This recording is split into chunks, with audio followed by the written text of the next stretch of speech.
ఓం శ్రీ సాయిరామ్. శ్రీ సత్యసాయి పరబ్రహ్మణే నమః. రామాయణము అనేది కేవలము భారతీయులకు మాత్రమే ప్రధానమైనదని భావించరాదు. రామ అనే పదము యొక్క అర్థమేమి? రమయతి ఇది రామః. మన హృదయాన్ని రమించునటువంటిదే రామతత్వము. నీవు ఏ రూపాన్నైనా వరించు, కానీ హృదయతత్వము ఒక్కటే. There is only one God. There is only one goal. Paths are different. కనుక దైవము ఒక్కడే.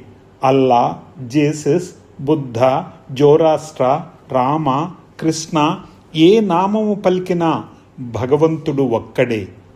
అల్లా అనే నామములో ఆ అనగా ఆత్మతత్వము, ఆ అనగా లయము కావటము. ఇదే అల్లా అనే నామములో గల అంతరార్థము.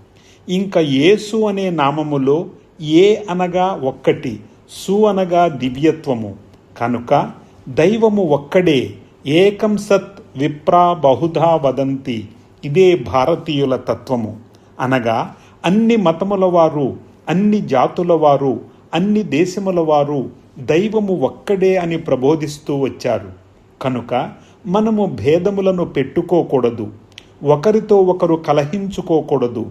అందరూ భగవంతుని బిడ్డలే. దైవ పితృత్వాన్ని, మానవ సోదరత్వాన్ని మనము పెంచుకోవాలి. Help ever, hurt never. ఈ విధమైన భావాన్ని పవిత్రమైన రామచరిత్ర భారతదేశమునకే కాక యావత్ ప్రపంచానికే అందించింది.